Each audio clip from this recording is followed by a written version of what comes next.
everyone, it's me, Patri, back again with another video.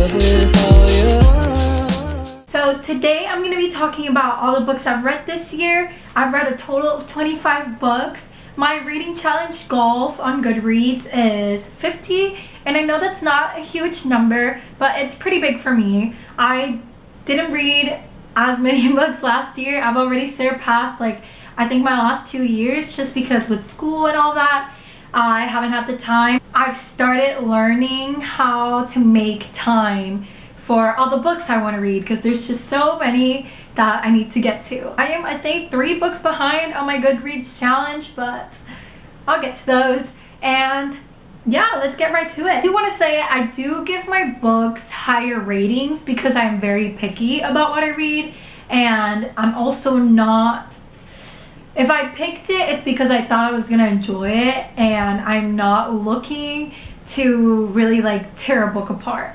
I also tend to forget the things I didn't like. That's something I'm working on as well. I want to start writing and annotating, perhaps not on the book but somewhere else, and actually keeping track of the things I read. I like to think that I remember everything that happens in a book, but that is just simply not true. I also want to say that there are a lot of Kindle books on here. I was living abroad for the first half of this year, so I didn't have a lot of books. I do find Kindle books to be really expensive, so I have a couple tricks on how to read on an ebook or just PDF files and how to get them for cheap/free, and I will be making a video on that. So let's get right to it. So the first book I read this year was A Movable Feast by Ernest Hemingway, which I read on my Kindle. I loved this book. This book is about, it's basically Hemingway retelling his story of his life in Paris with his first wife. I thought it was so beautifully written. I think he describes Paris in such a beautiful way. I was just really excited to read it because I was about to move there, and once I did get there, it was just really nice spotting all the places that he described. I gave it 5 stars. And the second book I read this year was The Name of the Wind by Patrick Rothfuss. I had never read this book. I hadn't really heard of it much, I'm not gonna lie, but my boyfriend told me I should read it because I really wanted something to get me back into the reading groove, and I wanted to start off strong in the year. If you don't know, The Name of the Wind is a musician retelling his story. There's a lot more to it. I recommend this book to anyone who's looking to start reading or looking to get out of a reading slump. I gave The Name of the Wind 5 stars, and I think it's pretty self-explanatory. The third book I read was Logan and Moonlight by Isabel Ibanez. I read this on my Kindle. I gave this book 4.25 stars because I thought more could have been done with it. The book is Bolivian inspired, so it's a fantasy book, and she weaves moonlight, and that's all I'm saying. There's a lot of Hispanic culture in it, and I just loved it. I loved reading all the Spanish words and just knowing what they were talking about. It's not anything groundbreaking, I will say. It's her debut novel, so I think she did a really good job, and I just genuinely really liked it. And I read The Wise Man's Fear by Patrick Rothfuss, which is the second book to the Kingkiller Chronicle. I read this on my Kindle as well, and I gave it 5 stars. I am still patiently waiting for the third book. Then I read The 7.5 Deaths of Evelyn Hardcastle by Stuart Tart. I gave this book 4 stars, and I read it on my Kindle. This book is a murder mystery, and each day this person wakes up in the body of a different person, and the days repeat themselves, and you're trying to discover who killed Evelyn Hardcastle. It kept me on my toes. I couldn't see anything coming. The only thing is I didn't like the ending. This will be a theme. I don't love endings. I'm very picky about the endings I like. I still thought it was worth the read, so I gave it 4 stars. Then I read Armada by Ernest Cline. So Armada was my first audiobook I ever listened to. I discovered Libby. You can log in with your library card and rent out audiobooks and ebooks, and I think it's amazing. I think if I had read this book, I wouldn't have loved it because it's my first sci-fi, and a lot of it was predictable. There were a lot of descriptions for things I didn't really care for, but while I'm listening to it, it's super fun. I gave it a 3.5 and I enjoyed it. I thought it was really funny. And next book I read was Far from the Madding Crowd by Thomas Hardy. This is such a beautiful cover. It's one of the Penguin English Library edition. I got this book at Cook and Book in Brussels and I didn't love it. I picked it out because the synopsis really drew me in, so I will read it. Hardy's powerful novel of swift sexual passion and slow-burning loyalty centers on Bathsheba Everdeen, a proud working woman whose life is complicated by 3 different men, making her the object of scandal and betrayal. The Madding Crowd shows the precarious position of a woman in a man's world. I bought it because of that. I thought it was going to be kind of like about this woman empowering herself and dating 3 men and kind of everyone talking about, but it really was not that. 3 stars, and the only reason I gave it 3 stars is because the writing is just so beautiful. The descriptions, the scenery, it was just, it's like taking a breath of fresh air and then slowly letting it out. That's what the writing is. So I really did think it was beautiful, but the plot is not good. I read The Matchmakers List by Sonia Lali and I gave this book 5 stars. I listened to this book and I just thought it was a really good book to listen to. This book is about a Canadian Indian who has recently broken up with like the love of her life and she's trying to get over that. Her grandma is trying to get her to marry someone and she just does not want to. So they start setting up a bunch of dates and we kind of follow along that progress, and I just thought this book was really good because it shows a lot. There was a lot of character growth, I'd say. Then I read Carry On by Rainbow Rowell, and I will say I did not love this book. I had heard so many amazing things. It just did not impress me. I have not read Harry Potter, so I think a lot of the people who really like this love Harry Potter and kind of have that background. I thought it was really fun to read, but the end really disappointed me. I thought it was just like, okay, and like, why did all of this happen? I just didn't really like the plot that much. Right? It's like the culmination of the plot that I didn't like. But I really enjoyed the characters, and I did like the couple. I thought we needed a little bit more of like chemistry. I find it really hard to believe that you can go from hating someone to loving them in just a matter of days. And I'm not a fan of the hate to love tropes. I did enjoy it once it was like a thing and it made me happy.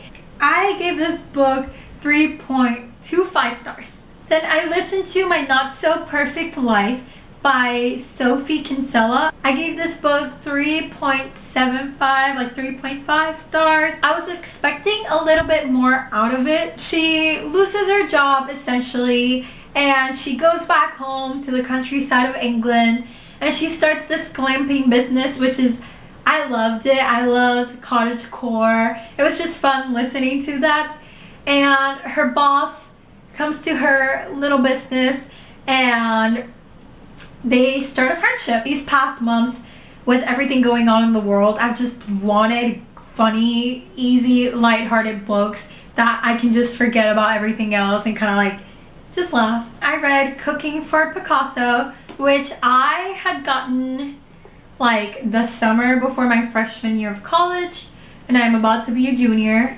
I had read it to like here, and I loved it. I loved it. I never stopped liking it, but I moved in and kind of forgot about it. So I picked it up and I finished it. You jump back and forth between the main character's grandmother, who had a thing with Picasso, and then present day where she's trying to find a little gift that Picasso left her grandma, basically, in France. This all takes place in the coast of France, so Marseille, and it just brought me back. It made me really happy to finish reading it, and I gave this book 4.25 stars.